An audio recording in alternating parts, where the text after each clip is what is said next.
నమస్తే. Welcome to our channel. నేను సిరి. జగన్మోహన్ రెడ్డి గారు మళ్ళీ ప్రత్యేక హోదా గురించి అయితే చిలక పలుకులు పలుకుతున్నారు. మళ్ళీ ఎందుకు ప్రత్యేక హోదా ప్రస్తావన తీసుకొచ్చారు జగన్మోహన్ రెడ్డి గారు? సో, ఈ అంశాన్ని మనకి వివరించడానికి మనతో పాటు ఉన్నారు ప్రముఖ senior journalist, political analyst C S Rao garu. నమస్కారం సార్. నమస్తే. సార్, ఇప్పుడు చూస్తుంటే మళ్ళీ జగన్మోహన్ రెడ్డి గారు ప్రత్యేక హోదా గురించి మళ్ళీ ప్రస్తావించడం జరుగుతుంది. ఎందుకు ఇప్పుడు మరి ప్రత్యేకమైన శ్రద్ధ ప్రత్యేక హోదా మీద పెట్టారు జగన్మోహన్ రెడ్డి గారు?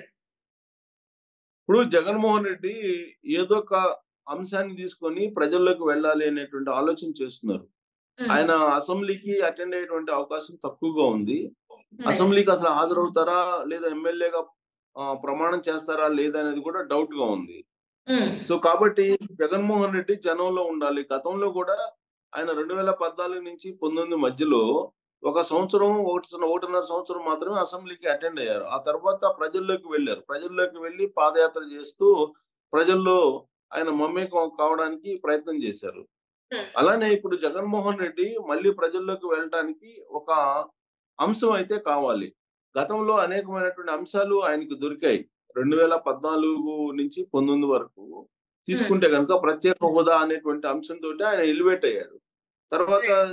చంద్రబాబు నాయుడు పరిపాలనలో కొన్ని లోపాలు వీటన్నిటిని కూడా ఆయన ప్రజల మధ్యకు తీసుకెళ్లేటువంటి ప్రయత్నం చేసి సక్సెస్ అయ్యారు 2019 నాటికి. సో, అవును. ఈసారి ఈసారి కూడా 2014లో నుంచి 19 మధ్యలో ప్రత్యేక హోదా అనే దాన్ని చూపిచ్చి, ఏ విధంగా అయితే ఆయన ముఖ్యమంత్రి కాగలిగారో, అలాగే ఒక్క ఛాన్స్ అంటూ వైఎస్ సింపతి తోటి అదే తరహాలో ప్రత్యేక హోదాని మళ్ళీ బూచిగా చూపిచ్చేసి, దాని సెంటిమెంట్ రగిల్చి, రాజకీయాలు చేయాలి, మళ్ళీ జనంలోకి వెళ్లి అనేటువంటి ఒక ప్రయత్నం చేస్తూ ఉన్నారు. హ్మ్. దానికి 2 అంశాలు చెప్పాడు జగన్మోహన్ రెడ్డి మొన్న మీడియాతోటి మాట్లాడుతూ. మీడియాతోటి కాదు, ఒక వీడియో రిలీజ్ చేశారు. వాళ్ళ ఎమ్మెల్సీలు తోటి మాట్లాడుతున్నటువంటి సందర్భంగా. ఆ హ్మ్. సందర్భంగా ఏం చేశారంటే చంద్రబాబు నాయుడిని శిశుపాలుడి తోటి పోల్చారు. పోల్చి హ్మ్. ఇప్పటికి 2 తప్పులు చేశారు చంద్రబాబు నాయుడు అధికారంలోకి రాగానే. ఒకటేమో ఎవరైతే తెలుగుదేశం పార్టీకి, కూటమికి ఓటు వేయలేదో వాళ్ళని వేటాడుతున్నారు, వెంటాడుతున్నారు. రాష్ట్రంలో అగ్నిగుండం చేస్తున్నారు అని జెప్పి ఒకటి. అదొక హ్మ్. పాపం చంద్రబాబు నాయుడు చేసిందనేది ఒకటి జెప్తున్నారు. రెండోదేంటంటే ఇప్పుడు కేంద్రంలో ప్రత్యేక హోదా డిమాండ్ చేసేటువంటి పరిస్థితి చంద్రబాబు నాయుడుకి ఉన్నప్పటికి గూడా ఇప్పుడు ఆయన ప్రత్యేక హోదా గురించి డిమాండ్ చేయట్లేదు. ఇది మహాపాపం చంద్రబాబు నాయుడు చేసింది అని జెప్పి అంటూ ఉన్నారు. అంటే దాని అర్థం ఏంటంటే ఇప్పుడు ప్రత్యేక హోదా అనే అంశాన్ని తీసుకొని మళ్ళా అదేదో సింపతి గెయిన్ కోవడం కోసం జగన్మోహన్ రెడ్డి జనంలోకి వెళ్ళటానికి ప్రయత్నం చేస్తున్నారని చెప్పి మనం భావించడానికి అవకాశం ఉంది. హ్మ్. ప్రత్యేక హోదా అనే దాన్ని 2019 నుంచి 2024 ఎన్నికల దాకా కూడా జగన్మోహన్ రెడ్డి ప్రస్తావించలేదు. ప్రత్యేక హోదా దాని మీద ఏనాడు కూడా ఢిల్లీలో ఆయన ప్రస్తావించినటువంటి సందర్భం లేదు. హ్మ్. కేవలం ఒక పేపర్‌లో జనరల్‌గా ఒక పేపర్ రాసుకొని రాష్ట్రానికి సంబంధించినటువంటి రిక్వైర్మెంట్స్ ఏవైతాయో అవి మాత్రం ఇస్తూ వచ్చారు తప్పితే ఏనాడు కూడా వాళ్ళు డిమాండ్ జేయల. కానీ 2019 ఎన్నికల ముందు జగన్మోహన్ రెడ్డి ప్రతి కాలేజీకి వెళ్లి, ప్రతి యూనివర్సిటీకి వెళ్లి, ప్రతి వేదిక మీద ప్రత్యేక హోదా అనేది ఆంధ్రప్రదేశ్‌కి సంజీవిని. కాబట్టి హ్మ్. ప్రత్యేక హోదా వస్తేనే ఆంధ్రప్రదేశ్ బతుకుతుంది అని జెప్పి రెచ్చగొట్టి ఉద్యమాలను లేవదీశాడు హ్మ్. జగన్మోహన్ రెడ్డి. ఫలితంగా 2019 ఎన్నికల్లో ఒక్క ఛాన్స్ అంటూ రాజశేఖర్ రెడ్డి చరిష్మా తోటి, ఒక సానుభూతితోటి ఆయన ముఖ్యమంత్రి కాగలిగారు. అయితే ఇప్పుడు అదే అంశాన్ని ప్రత్యేక హోదాని ఇప్పుడు మళ్ళా అదే తరహాలో తీసుకెళ్ళాలి అనేటువంటి ప్రయత్నం చేస్తున్నారు. ఇక్కడ టెక్నికల్‌గా ఇష్యూ ఏంటంటే ప్రజలందరూ కూడా తెలుసుకోవాల్సినటువంటి అంశం జగన్మోహన్ రెడ్డి ఏ విధంగా మోసం చేశారు ప్రత్యేక హోదా విషయంలో అనే దాని మీద మనం విశ్లేషణ గనక చేసుకుంటే గనక వాస్తవంగా ఆయనకి డిమాండ్ చేసేటువంటి సిట్యుయేషన్ ఉంది హ్మ్. జగన్మోహన్ రెడ్డికి. హ్మ్. 2019 నుంచి 2024 ఎన్నికల వరకు కూడా, ఎన్నికల ముందు వరకు కూడా ప్రత్యేక హోదా నిజంగా తీసుకురావాలనుకుంటే జగన్మోహన్ రెడ్డి నరేంద్ర మోడీ మెడలు వంచడానికి అవకాశం ఉంది. కానీ నరేంద్ర మోడీ మెడలు వంచకపోగా ఆయన కాళ్ళ మీద పడి ఈయనకుండేటువంటి కేసుల్ని మాఫీ చేసుకునేదానికి, బెయిల్ కంటిన్యూ చేసుకునేదానికి, అవినాష్ రెడ్డి ని అరెస్ట్ చేయకుండా ఉండడానికి వీటికి ఉపయోగించుకున్నాడు. ఆయన సొంత కేసుల కోసం కేంద్ర ప్రభుత్వాన్ని ఉపయోగించుకున్నాడు మినహా ఏనాడు నరేంద్ర మోడీ మెడలు వంచడానికి ప్రయత్నం చేయల. టెక్నికల్ గా ఇప్పుడు వాస్తవంగా చంద్రబాబు నాయుడుకి లోక్సభలో డిమాండ్ చేసేటువంటి పరిస్థితి ఉంది నిజంగానే జగన్మోహన్ రెడ్డి చెప్పినట్టు.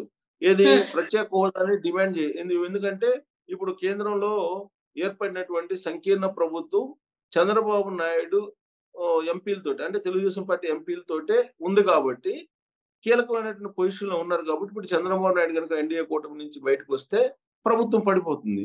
నరేంద్ర మోడీ ప్రభుత్వం. కాబట్టి మేము ప్రభుత్వాన్ని పడగొట్టాలా లేదంటే మీరు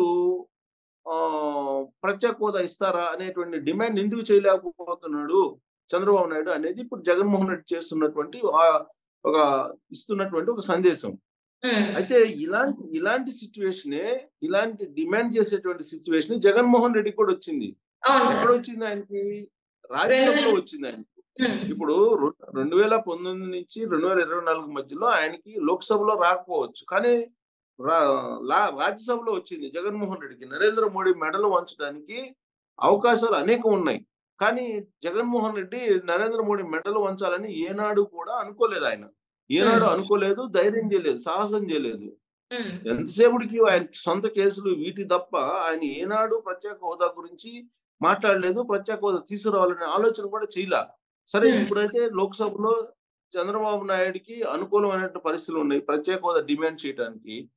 కానీ ఆ రోజున రాజ్యసభలో వైఎస్ఆర్ కాంగ్రెస్ పార్టీ సపోర్ట్ లేకుండా 370కి సంబంధించినటువంటి రద్దు గాని, లేదా సిఏఏకి సంబంధించిన బిల్లులు గాని, లేదా ఏదైనా ప్రతి అంశం కీలకమైన అంశాలు, అయోధ్యలో రామ మందిరం నిర్మాణం సంబంధించినటువంటి తీర్మానం గాని, వీటన్నిటికీ కూడా రాజ్యసభలో జగన్మోహన్ రెడ్డి వైఎస్ఆర్ కాంగ్రెస్ పార్టీకి సంబంధించినటువంటి మద్దతుతోటే జరిగాయి ఇవన్నీ. లాస్ట్ వ్యవసాయ చట్టాలు కూడా జగన్మోహన్ రెడ్డికి ఇచ్చినటువంటి ఎంపీల మద్దతుతోటే జరిగాయి.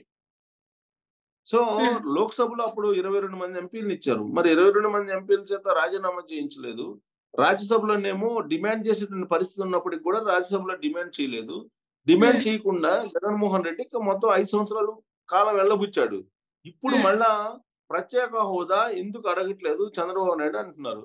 చంద్రబాబు నాయుడు 2019 ఎన్నికలకు ముందు ఎన్డీఏ నుంచి బయటకు రావడానికి కారణం ఏంటి అని అంటే, ఆ రోజున ప్రత్యేక హోదా అనేది అడిగారు చంద్రబాబు నాయుడు. అడిగినప్పుడు వాళ్ళు చెప్పింది ఏంటంటే, ప్రత్యేక హోదా అనేది ఇవ్వలేం మేము, ప్రత్యేక హోదా కాదు, ప్రత్యేక హోదాకు ఏవైతే రాయితీలు ఉన్నాయో ప్రత్యేక హోదా ఇచ్చినటువంటి రాష్ట్రాలకు ఆ రాయితీలు మేము ఇస్తాము అని చెప్పారు. ప్రత్యేక ప్యాకేజ్ ఇస్తాము అంటే ఎలుగుబంటి ప్రాంతాలకు మేము ప్యాకేజ్ ఇస్తామని చెప్పారు. ప్రత్యేక ప్యాకేజ్ ఇస్తామని చెప్తే ప్రత్యేక ప్యాకేజీకి చంద్రబాబు నాయుడు ఒప్పుకున్నారు. ఎందుకు ఒప్పుకున్నారని అంటే, ప్రత్యేక హోదా అనే దాన్ని అనకపోయినప్పటికీ ప్రత్యేక హోదా ఇచ్చినటువంటి రాష్ట్రాలకి ఎలాంటి బెనిఫిట్స్ ఉన్నాయో ఆ బెనిఫిట్స్ అన్ని ఇస్తాము అని చెప్పారు. దానికి కారణం ఏంటంటే, ప్రత్యేక హోదా ఆంధ్రప్రదేశ్కి ఇస్తే గనక తమిళనాడు రాష్ట్రం అడుగుతుంది, తెలంగాణ అడుగుతుంది, అలాగే దేశంలో ఉన్నటువంటి 12 రాష్ట్రాలు అడుగుతున్నాయి. ఈవెన్ బీహార్ కూడా ఇప్పుడు అడుగుతుంది, నితీష్ కుమార్ కూడా అడుగుతున్నాడు ఇప్పుడు. కాబట్టి ప్రత్యేక హోదా అనేది సాధ్యం కాదు, ప్రత్యేక హోదా అనేది ముగిసిపోయినటువంటి అధ్యాయం అని చెప్పి ఆ రోజునే కేంద్ర ప్రభుత్వం చెప్పింది. దానికి చంద్రబాబు నాయుడు ప్రత్యేక ప్యాకేజీని మాట్లాడుకున్నారు. అయితే ప్రత్యేక ప్యాకేజీని మాట్లాడుకున్న తర్వాత, ఒప్పుకున్న తర్వాత ప్రత్యేక ప్యాకేజీని చట్టబద్ధత చెయ్యాలి అనేటువంటి ఒక డిమాండ్ చేశాడు చంద్రబాబు నాయుడు 2019 ఎన్నికల ముందు. సో ఆ చట్టబద్ధత చేయలేదు ఎన్డీఏ ప్రభుత్వం. ఆ రోజు చట్టబద్ధత చేయలేదు ప్రత్యేక ప్యాకేజీని. దాంతో ఆయన బయటకు వచ్చారు, ఎన్డీఏ నుంచి బయటకు వచ్చారు. ఎన్డీఏ నుంచి బయటకు వచ్చిన తర్వాత చంద్రబాబు నాయుడు అదే ఎన్డీఏ సపోర్ట్ తోటి 2019 ఎన్నికల్లో జగన్మోహన్ రెడ్డి గెలిచాడు. పరోక్షంగా ఎన్డీఏ తోటి కలిసి, అంటే నరేంద్ర మోడీ తోటి కలిసి, నరేంద్ర మోడీ సహాయ సహకారాలతోటి, కేసీఆర్ సహాయ సహకారాలతోటి 2019లో జగన్మోహన్ రెడ్డి గెలిచారు. ఇది వాస్తవం. సో ఇప్పుడు మళ్ళా ప్రత్యేక హోదా అనే దాన్ని ఒక అస్త్రంగా తీసుకుని జనంలోకి వెళ్ళాలని జగన్మోహన్ రెడ్డి ప్రయత్నం చేయడం అనేది ప్రజల్ని మళ్ళీ మోసం చేయడానికి జగన్మోహన్ రెడ్డి సిద్ధమవుతున్నారని చెప్పి అనుకోవచ్చు. ఒకటి. రెండేంటంటే 2019 ఎన్నికల ముందు ఆయన పాదయాత్ర చేసినప్పుడు ప్రజలందరూ ఆదరించారు. కారణం ఏంటంటే, ఆయన పరిపాలనలోకి ఎప్పుడు రాలా 2019 ముందు. అప్పుడు రాజశేఖర రెడ్డి పరిపాలన మాత్రమే చూశారు. రాజశేఖర రెడ్డి తీసుకొచ్చినటువంటి ఆరోగ్యశ్రీ లాంటి పథకాలు కొంచెం ప్రజలకి బాగా ఆకట్టుకున్నాయి. ప్లస్ ఉమ్, రాజశేఖర రెడ్డి చనిపోయాడు అనేటువంటి ఒక సింపతి, ఇవన్నీ వెరసి జగన్మోహన్ రెడ్డికి ఆంధ్రప్రదేశ్ ప్రజల నుంచి ఆదరణ లభించింది. ఉమ్, కానీ ఈసారి ఆయన 2019 నుంచి 2024 అంటే ఇటీవల వరకు కూడా చేసినటువంటి పరిపాలనను ప్రజలు మర్చిపోరు. ఆల్రెడీ పరిపాలన చూసారు. తర్వాత రైట్. ఆయన మాట తప్పటం, మడిమ తిప్పటం అయన్నీ కూడా చూసారు. ఉమ్, విశ్వసనీయత లేనటువంటి విలువలు లేనటువంటి పరిపాలన ఏ విధంగా చేశాడో జగన్మోహన్ రెడ్డి ప్రజలు తెలుసుకున్నారు. ఇప్పుడు ఆయన రైట్. విశ్వసనీయత, విలువలు అని మాట్లాడితే వినేటువంటి పరిస్థితిలో లేరు. ఇప్పుడు ఆయన వెళ్లి ప్రత్యేక హోదా అని చెప్తే రాజ్యసభలో నువ్వేం చేశావని చెప్పి అడుగుతారు ఆంధ్రప్రదేశ్ ప్రజలు. రైట్ రాజ్యసభలో సార్.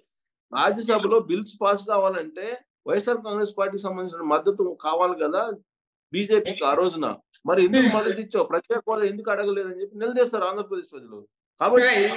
మళ్ళా అబద్ధాలు చెప్పడానికో, లేదంటే మళ్ళా ప్రొవోక్ చేయడానికో జగన్మోహన్ రెడ్డి ప్రయత్నం చేసి ప్రజల్లోకి వెళ్తే మాత్రం బూమరాంగ్ అయ్యేటువంటి అవకాశాలైతే కనిపిస్తూ ఉన్నాయి.